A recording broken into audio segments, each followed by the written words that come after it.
अस्सलामुअलैकुम। अगर आप एक यंग बिजनेस ओनर या फार्मर हैं पाकिस्तान में और अपना खुद का बिजनेस शुरू करना चाहते हैं या अपनी एग्रीकल्चर ऑपरेशंस एक्सपेंड करना चाहते हैं तो prime minister youth business and agriculture loan scheme आपके लिए एक जबरदस्त मौका है। इस वीडियो में हम आपको बताएंगे इस लोन के लिए आपने कैसे अप्लाई कर सकते हैं, क्या एलिजिबिलिटी क्राइटेरिया है और ये लोन आपको कैसे हेल्पफुल साबित हो सकता है। तो चले शुरू करते हैं। Prime minister youth business and agriculture loan scheme का एम है कि यंग एंटरप्रेन्योर्स और फार्मर्स को इजी फाइनेंसिंग प्रोवाइड की जाए ताकि वो अपने बिजनेस आइडिया को रियलिटी में बदल सके। यहाँ 3 लोन कैटेगरीज हैं जो कि आपकी रिक्वायरमेंट अमाउंट पे डिपेंड करती है।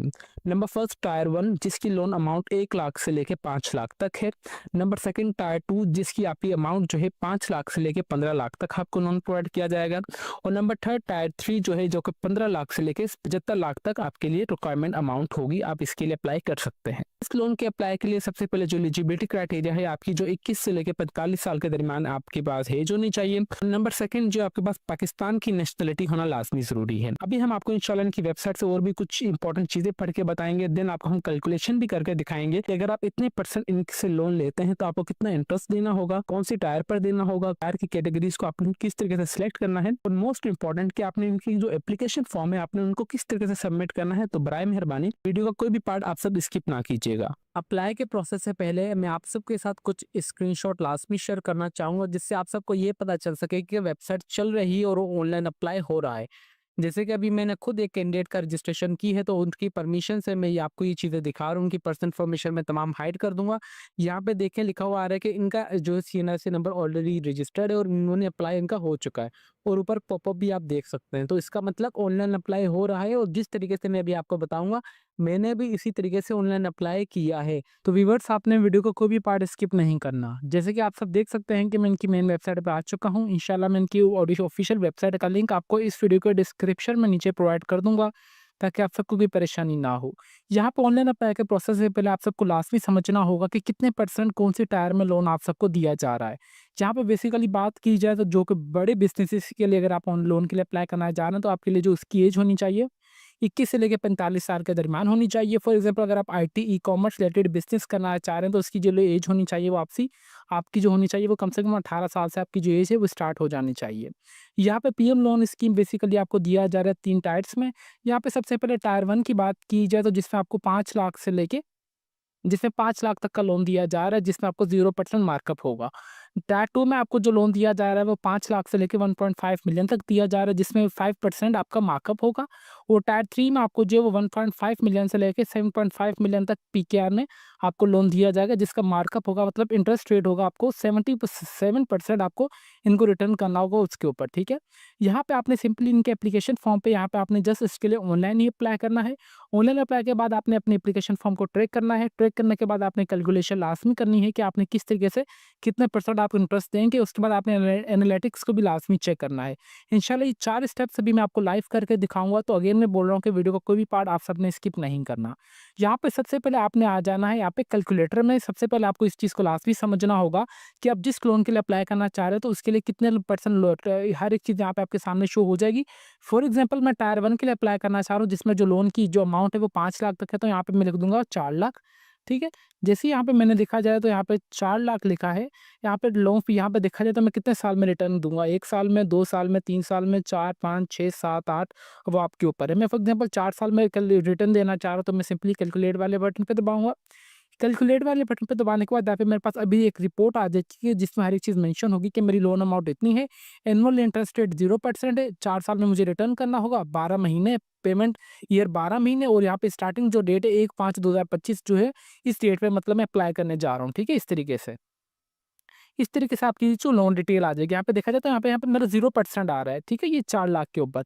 फॉर एग्जाम्पल इसी 4 लाख को भी मैं यहाँ पे इंक्रीज कर देता हूँ, 40 लाख करता हूँ, ठीक है।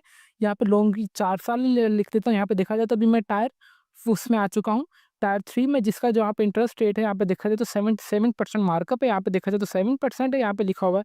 तो यहाँ पे भी 7% आ चुका है, ठीक है। इस तरीके से लोन पीरियड में 4 साल में इनको रिटर्न देना चाह रहा हूँ। यहाँ पे स्टार्टिंग डेट भी आ रही है, बाकायदा यहाँ पे समरी वगैरह आ रही है। आप यहाँ से देख सकते हैं कि कितने परसेंट आपका मार्कअप होगा। आपको लोन शेड्यूल इतना होगा, पेमेंट इतनी 48, एनुअल पेमेंट एक्चुअल 48। यहाँ पे मार्कअप जो आपको देना होगा इतने पैसे आपको ऊपर ज़्यादा देने होंगे अपने इस अमाउंट के ऊपर, ठीक है। उसके बाद यहाँ पे आप देखा जाए तो यहाँ पे किस्तें भी बकायदा आपको यहाँ पे मेंशन की गई है कि फर्स्ट किस्त आपकी कौन सी होगी, पहले महीने की 5/2025, फिर 6वां, 7वां, 8वां, 9वां, 10वां, 11वां, 12वां, 2025 खत्म हो गया, फिर 2026 में आपको कितने % किस्तें वगैरह देनी होगी, यहाँ पे हर एक चीज़ आपको बताई गई है कंप्लीट डिटेल में। ठीक है, तो बराए मेहरबानी आपने ऑनलाइन अप्लाई के प्रोसेस से पहले ये चीज़ को लाजमी समझना है।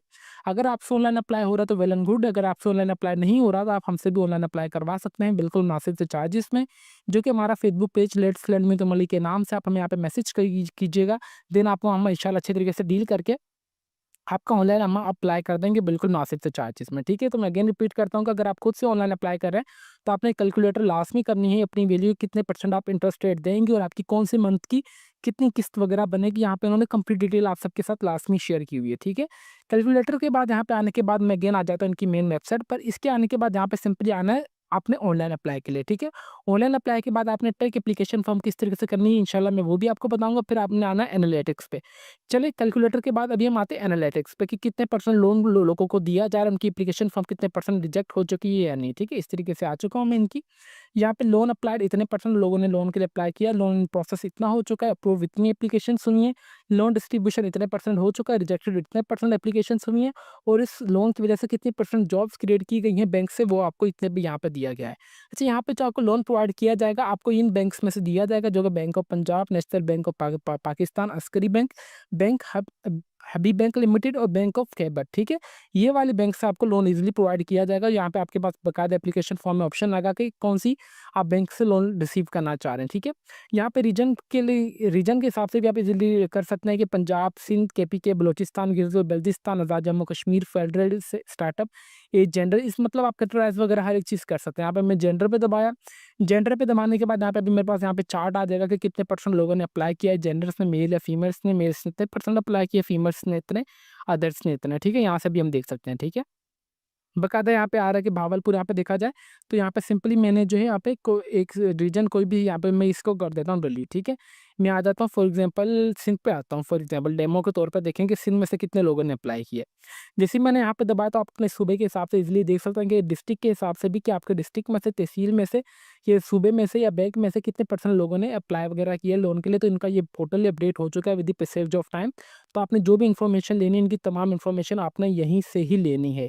ठीक है, यहाँ पे देखा जाए तो फॉर एग्जाम्पल मैंने सिंध किया है डिस्ट्रिक्ट, यहाँ पे मेरे पास जितने भी सिंध के डिस्ट्रिक्ट है, मटियारी के, कराची सेंट्रल, कोलंगी, कोहाट, शेखापुरा, जामशोरा, टंडोलाया, ठट्ठा, थरपारकर, मतलब इतने लोगों ने यहाँ पे अप्लाई किया हुआ है। यहाँ पे देखें, यहाँ पे इनका चार्ट आ रहा है कंप्लीट, इस तरीके से आपने देख लेना है इस चीज़ को। ठीक है, बकायदा यहाँ पे लोन डिस्ट्रीब्यूट येलो कलर का, इसका मतलब ये कितने % लोन डिस्ट्रीब्यूट हो चुका है और इस लोन से इतने % जॉब्स क्रिएट हुई हैं। एलिजिबल यहाँ पे ये वाला ब्लू है, इतने % लोग एलिजिबल हैं, किस में से, टंडोला यार में। टंडोला यार में कितने जॉब्स क्रिएट हुई हैं, 673, एलिजिबल हुए हैं 510, लोन डिस्ट्रीब्यूट हो चुका है 503 को, एनुअल डिस्ट्रीब्यूशन अमाउंट जो है वो 46 इतनी हो चुकी है। ठीक है, पेंडिंग डिस्ट्रीब्यूशन जो है वो 7 एप्लीकेशंस बकायदा रहती हैं। इस तरीके से आपने देख लेना है कि अपने डिस्ट्रिक्ट वगैरह के हिसाब से भी। ये सब चेक करने के बाद आपने सिंपली आना है देन ऑनलाइन अप्लाई के प्रोसेस की तरफ।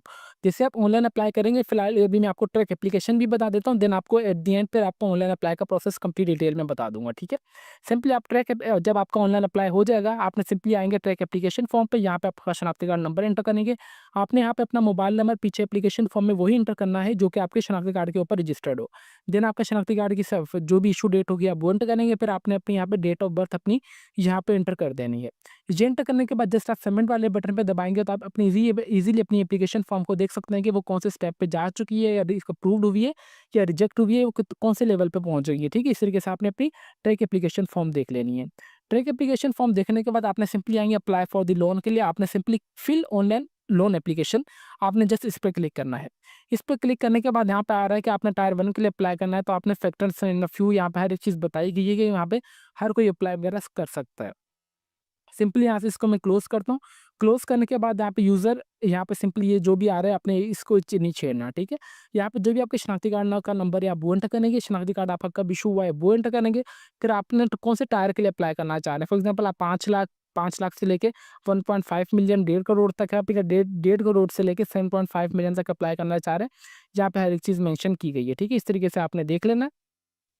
0.5 मिलियन से लेके अगर आप 1.5 मिलियन के लिए अप्लाई करना है वो यहाँ पे लिखा हुआ है। फिर 1.5 मिलियन से लेके 7.5 मतलब 75 लाख के लिए अगर आपने अप्लाई करना है तो यहाँ पे ये लिखा हुआ है इस तरीके से आपने देख लेना। सिंपली उसके बाद आप यहाँ पे एंटर करेंगे तो आपके पास यहाँ पे एप्लीकेशन फॉर्म ओपन होकर आ जाएगा। फॉर एग्जाम्पल यहाँ पे मैं टायर 1 की इन्फॉर्मेशन ऐड करता हूँ, तो मेरे पास यहाँ पे टायर 1 के लिए एप्लीकेशन फॉर्म ओपन होकर आ जाएगी। अगेन यहाँ पे भी अपनी डेटा एंटर नहीं करूँगा।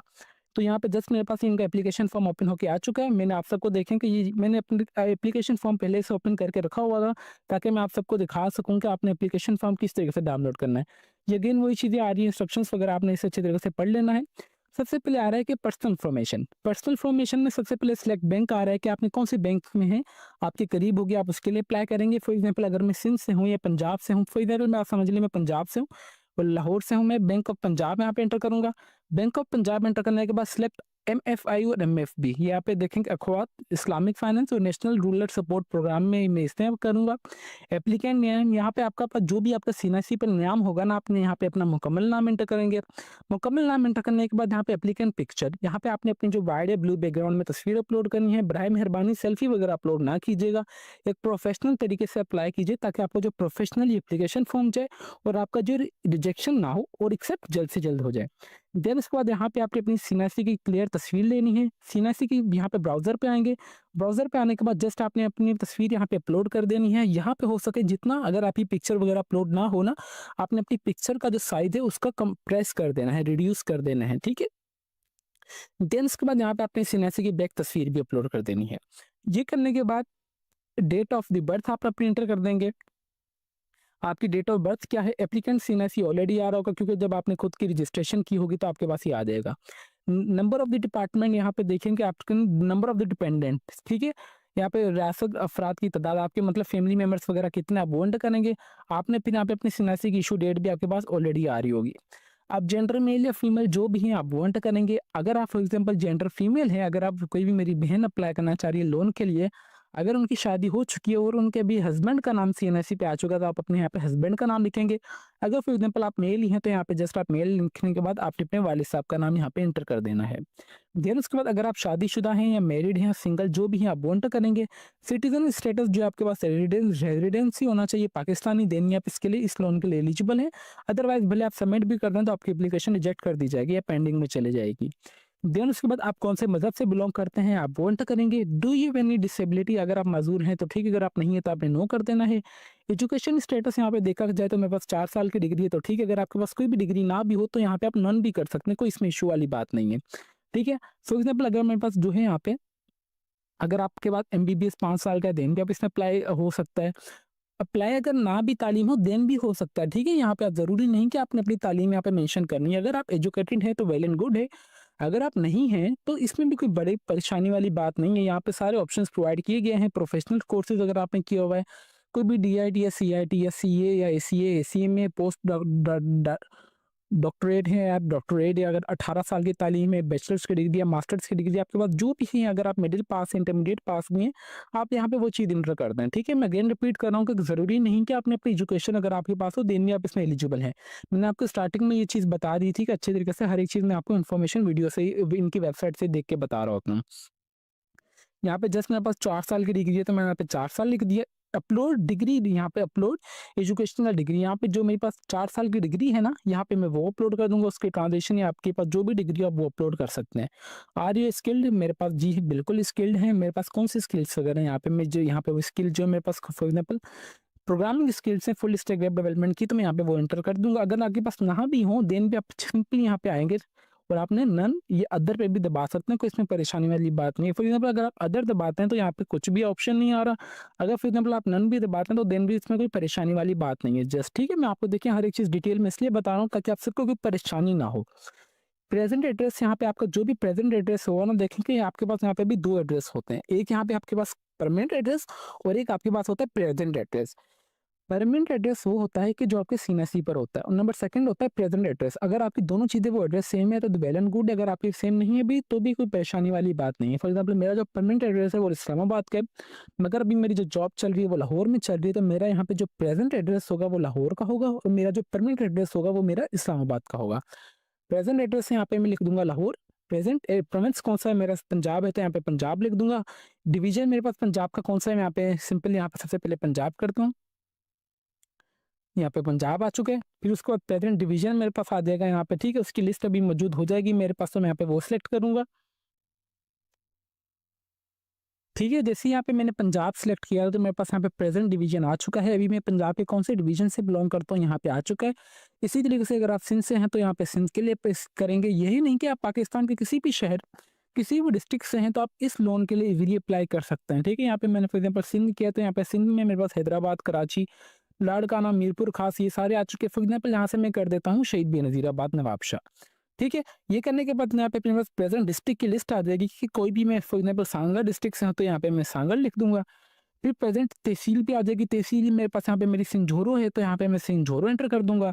फिर यहाँ पे एज अबव, अगर मेरा प्रेजेंट एड्रेस और परमानेंट एड्रेस दोनों सेम है तो यहाँ पे मैं इस पर टिक करूंगा तो मेरे पास ये दोनों ऑटोमेटिकली चीज़ फिलअप होकर आ जाएगी। अगर मेरे पास फॉर एग्जाम्पल ये इस वाला एड्रेस चेंज हुई तो ये एड्रेस चेंज है, देन वो आप इसी परमानेंट एड्रेस अगर आपका डिफरेंट है तो देन आप यहाँ पे वो लिखेंगे, अगर आपका सेम है तो आप यहाँ पे सेम अबव करेंगे तो ये वाली चीज़ आपके पास नीचे कॉपी होकर आ जाएगी, ठीक है। देन इसके बाद यहाँ पे आपका परमानेंट प्रोविंस आ जाएगा कि आप मुस्तक मतलब कौन से सूबे से आप बिलोंग करते हैं, ठीक है। फॉर एग्जाम्पल अगर मैं सिंध से हूँ, मेरी जो जॉब चल रही है लाहौर में चल रही है, तो मगर मैं हूँ तो परमानेंट सिंध का ही ना, तो यहाँ पे मैं लिख दूंगा सिंध। परमानेंट डिवीजन मेरा क्या होगा, यहाँ पे डिवीजन की लिस्ट आ जाएगी। अगेन वही चीज़ यहाँ पे अगेन रिपीट होगी जो कि अभी मैं आपको इंशाल्लाह दिखाऊंगा। फिर यहाँ पे आ रहा है कि दोबारा परमानेंट डिस्ट्रिक्ट की भी मेरे पास यहाँ पे अगेन वही लिस्ट आ जाएगी, ठीक है। इसी तरीके से मेरे पास यहाँ पे परमानेंट डिवीजन की लिस्ट आ चुकी है। देन यहाँ पे डिवीजन में सिलेक्ट कर लेता हूँ हैदराबाद फॉर एग्जाम्पल अभी, तो यहाँ पे परमानेंट डिस्ट्रिक्ट आ रहा है तो यहाँ पे हैदराबाद में आपका कौन सा डिस्ट्रिक्ट है, मटियारी, तो आप यहाँ पे वो कर ले। मटियारी में आपकी कौन सी तहसील है तो यहाँ पे सईदाबाद, यहाँ पे वो कर सकते हैं। देन उसके बाद बराए मेहरबानी आपने अपना यहाँ पे ईमेल एड्रेस और यहाँ पे अपने मोबाइल नंबर, ये दोनों चीज़ें आप एक्टिव दें ताकि आपको जो भी फर्दर इन्फॉर्मेशन मिले वो आपको यहीं से मिले। यहाँ पे आपने अपना जो मोबाइल नंबर है आपने इस फॉर्मेट में डाल देना है। मोबाइल नंबर एंटर करने के बाद अगर आपके पास दूसरा मोबाइल नंबर भी है तो वेल एंड गुड, अगर आपके पास नहीं है तो आप छोड़ भी सकते हैं। यहाँ पे देखें जिसके ऊपर रेड कलर का स्टैटिक बना हुआ है ना, जस्ट आपने इसको फिलअप करना है। करंट मंथली इनकम, अगर आपकी मंथली इनकम कितनी आप चाहते हैं यहाँ पे मेंशन कर सकते हैं। अगर आप नहीं भी करते तो कोई इशू वाली बात नहीं है क्योंकि इसके ऊपर रेड कलर का स्टैटिक नहीं बना हुआ। मंथली हाउस होल्ड एक्सपीरियंस, आपका महीने का घर का खर्चा कितना आता है अगर आप चाहते हैं तो यहाँ पे वो भी चीज़ इंटर कर सकते हैं। ये एंटर करने के बाद जस्ट आपने सेव एंड प्रोसेस पे दबाएंगे तो आपकी ये वाली पर्सनल इन्फॉर्मेशन सारी ऐड होके नीचे आ जाएगी, मतलब इसी आपके पास सेव होके आ जाएगी। नंबर सेकंड बी पे है, ऊपर ए पर्सनल इन्फॉर्मेशन, यहाँ पे बी जो है आपके पास बिजनेस इन्फॉर्मेशन आ चुकी है। आपका बिजनेस कौन सी कैटेगरी में है भाई आप वो बताएं। मेरा यहाँ पे न्यू बिजनेस है तो यहाँ पे मैंने न्यू एंटर किया। कैटेगरी बिजनेस कौन सी है मेरे पास, जो है मैन्युफैक्चरिंग की है, एग्रीकल्चर की है, या मैन्युफैक्चरिंग की है, सर्विसेज की है। मेरी जो है एग्रीकल्चर की है तो यहाँ पे मैं एग्रीकल्चर लिख दूंगा। बिजनेस सेक्टर, आप कौन सा बिजनेस सेक्टर में आते हैं तो यहाँ पे भी आपके पास लिस्ट आ जाएगी कि आप कौन से बिजनेस सेक्टर में आते हैं, इस तरीके से भी आपके पास आएगी, ठीक है। इस तरीके से देखेंगे मैंने यहाँ पे इंडस्ट्री जो है, इंडस्ट्री कैटेगरी यहाँ पे एग्रीकल्चर किया था तो मेरे पास यहाँ पे एग्रीकल्चर की लिस्ट आ चुकी है। Agriculture crop and plantation, agriculture food processing, diary, live, यहाँ पे लाइव स्टॉक फार्मिंग, यहाँ पे poultry and the birds farming यहाँ पे मेरे पास आ चुकी है। एग्रीकल्चर मशीनरी, यहाँ पे अगर आपके पास कोई भी आप में इसमें से आपका एग्रीकल्चर है तो यहाँ पे आप वो एंटर कर सकते हैं। फॉर एग्जाम्पल हमारा कपास का है तो यहाँ पे मैं क्रॉप्स कर दूंगा। इसके अलावा अगर आपका कोई भी मैन्युफैक्चरिंग का है तो यहाँ पे आप आएंगे मैन्युफैक्चरिंग पर। मैन्युफैक्चरिंग पे आने के बाद यहाँ पे बिजनेस सेक्टर आ रहा है कि आपका मैन्युफैक्चरिंग का कौन सा है, इंजीनियरिंग का है, क्लॉथ है, फुटवेयर या मटेरियल प्रोडक्शन का है, कंस्ट्रक्शन का है, आपका कौन सा है। मेरा यहाँ पे फॉर एग्जाम्पल समझ लें इंजीनियरिंग का तो यहाँ पे मैं इंजीनियरिंग लिख दूंगा। अगर फॉर एग्जाम्पल अगर आपका कोई भी सर्विसेज का बिजनेस है तो आप यहाँ पे सर्विसेज लिखेंगे। सर्विसेज में आपके पास आ रहा है कि कौन कौन सी सर्विसेज है, education services, professional services, health services, media and the marketing information services, technical services आ रहे हैं हमारे पास। यहाँ पे हमारे पास फिर trading and distribution, real tech, food, beauty services, information communication technology, tourism, other, यहाँ पे जो भी आपके पास आ रहा है कि आप वो यहाँ पे एंटर कर सकते हैं। फॉर एग्जाम्पल यहाँ पे मैं एंटर करता हूँ अपनी information the communication technology, business सब सेक्टर। बिजनेस सब सेक्टर में अब यहाँ पे जैसे आपने ये चीज़ इंटर की तो यहाँ पे आपके पास अभी लिस्ट शो हो जाएगी कि यहाँ पे कुछ टाइम आपने यहाँ पे स्टे करना है, आधा सेकंड या आपने एक यहाँ पे फॉर एग्जाम्पल हाफ मिनट या 1 मिनट के बाद आपके पास यहाँ पे जो लिस्ट है ये डिस्प्ले होना स्टार्ट हो जाएंगी इनकी, ठीक है। इस तरीके के देखें कि आपके पास यहाँ पे सब आ जाएगा, सब बिजनेस सेक्टर में आपके पास कौन सी इसमें आप कर रहे हैं बिजनेस वगैरह। तो यहाँ पे मेरा फॉर एग्जाम्पल ई कॉमर्स का है तो यहाँ पे मैं लिख दूंगा ई कॉमर्स या अदर आईटी सर्विसेज या आईटी टेक वगैरह, अदर आईटी कर देता हूँ सर्विसेज, ठीक है। यहाँ पे फॉर एग्जाम्पल आपका कोई भी बिजनेस का नाम हो यहाँ पे आप बिजनेस का नाम अपना एंटर करेंगे। फॉर एग्जाम्पल यहाँ पे अगर मेरे वालिद साहब का बिजनेस है हमारा एग्रीकल्चर का है तो मैं यहाँ पे लिख दूंगा एग्रीकल्चर बिजनेस जो मेरे वालिद साहब का नाम है यहाँ पे वो एंटर करूंगा, कारोबार का नाम। देन उसके बाद यहाँ पे बिजनेस डिटेल आप एंटर करेंगे। फॉर एग्जाम्पल आपका इस चीज़ का बिजनेस है, आप ये वाली जगह पर है, आपने इस इतने टाइम से हो गया है आप बिजनेस कर रहे हैं और आपको इतना प्रॉफिट हो रहा है, आपने इस तरीके से जो अपनी बिजनेस डिटेल यहाँ पे एंटर कर सकते हैं। ठीक है, बिजनेस डिटेल एंटर करने के बाद यहाँ पे देखेंगे इसके ऊपर रेड कलर का स्टाइक नहीं है तो आपने इसे छोड़ देना है। मंथली बिजनेस एक्सपेंसेस आपके महीने का, अगर आप यहाँ पे ये चीज़ एंटर करना चाहते हैं तो आपकी मर्जी है, अगर आप नहीं भी करना चाह रहे तो इसमें कोई परेशानी वाली बात नहीं है। अगर आप ऐड कर देंगे तो ये आपकी जो प्रोफाइल है अच्छी तरीके से हो जाएगी। रिलेवेंट एक्सपीरियंस आपके पास कितना है? मेरे फॉर एग्जाम्पल वालिद साहब के पास जो है 45 साल का एग्रीकल्चर का एक्सपीरियंस, तो यहाँ पे मैं जितना भी होगा आप वो एंटर करेंगे। यहाँ पे 7 या 8 साल की आ रहा है तो मैं यहाँ पे वो एंटर करूंगा। हमारे यहाँ पे जो बिजनेस पे कितना महीने का खर्चा आ रहा है, फॉर एग्जांपल अप्रोक्सीमेटली जो आ रहा होगा 5 से 6 लाख आ रहा होगा, तो यहाँ पे आप वो जो भी आपकी से होगी एक्सपेंस आपने अपने अंदाजे से लिख देना है। देन यहाँ पे any documents you want to be attach, और आप चाहें तो यहाँ पे कोई भी अपने बिजनेस का जो है अटैच कर सकते हैं, जिसमें फॉर एग्जांपल आपने अगर कोई आपके पास आईटी डिपार्टमेंट है, ई कॉमर्स का है, तो जाहिर सी बात है जैसे आप ई कॉमर्स की वेबसाइट है आपकी, आपने उसके लिए सामान मंगवाना है होलसेल से, तो आप अली बाबा से जो ऑर्डर करेंगे, ऑर्डर करने के बाद जैसे आपकी उसकी ट्रांजेक्शन स्लिप वगैरह आती है तो आप यहाँ पे ब्राउजर पे आके वो भी चीज़ अपलोड कर सकते हैं ई कॉमर्स के लिए। फॉर एग्जाम्पल अगर आपके पास कोई और भी बिजनेस वगैरह फिजिकली तो आपके पास उनकी स्लिप्स वगैरह होंगी तो आप चाहें तो वो भी चीज़ यहाँ पे अपलोड कर सकते हैं। मैं आपको देखिए कि हर एक चीज़ बारीक से बारीक बात भी आपको डिटेल में बता रहा हूँ कि ताकि आपकी जो एप्लीकेशन है वो बिल्कुल सही तरीके से एक्सेप्ट हो जाए। यहाँ पे देखेंगे मैंने जैसे ही रजिस्ट्रेशन फॉर्म है ना, यहाँ पे मैंने यहाँ पे टायर 1 सेलेक्ट किया था। ठीक है, तो इसी वजह से यहाँ पे देखेंगे मेरे पास जो ऑटोमेटिकली टायर 1 ही आ रहे हैं इस तरीके से। अगर यहाँ पे पीछे आप जो टायर 2 सेलेक्ट करेंगे तो आपके पास यहाँ पे टायर 2 आएगा। अगर आप टायर 3 सेलेक्ट करेंगे तो आपके पास यहाँ पे जो टायर 3 आएगा। ठीक है, तो आपने इसलिए मैंने आपको स्टार्टिंग में बताया कि आपने कोई भी गलती नहीं करनी। ब्राय मेहरबानी, it's a humble request, I repeated 1000 times कि आपने कोई भी एप्लीकेशन में मिस्टेक नहीं करनी, ना ही आपने उनको मौका देना है कि अपनी आपकी जो एप्लीकेशन है वो पेंडिंग में चले जाए या आपकी जो एप्लीकेशन है वो रिजेक्ट भी हो जाए। देन इसके बाद यहाँ पे लोन अमाउंट आप एंटर करेंगे कि भाई मैं जो 5 लाख के दरमियान के अंदर अंदर कौन सा लोन अप्लाई करना चाह रहा हूँ। मैं यहाँ पे अप्लाई करना चाह रहा हूँ फॉर एग्जाम्पल 3 लाख के लिए। ठीक है, यहाँ पे मैं जस्ट यहाँ पे 3 लाख एंटर करूंगा। लोन पीरियड कितने, अभी यहाँ पे आपने पीछे जो सारी यहाँ पे कैलकुलेशन कर लेनी है। फॉर एग्जाम्पल अगर आप ये लोन इतने टाइम पीरियड के लिए लेंगे तो आपके ऊपर कितना इंटरेस्ट वगैरह बढ़ेगा, तो आपको ये भी चीज़ मैंने इनके के बता दी। तो बराए मेहरबानी आप ये सारी चीज़ों को सही तरीके से एंटर करनी है हर एक चीज़। ठीक है, ये एंटर करने के बाद नंबर डी आ रहा है फाइनेंशियल डिटेल आ रही है। ये चीज़ कंपलसरी नहीं है क्योंकि इसके ऊपर रेड कलर का स्ट्राइक नहीं बना हुआ।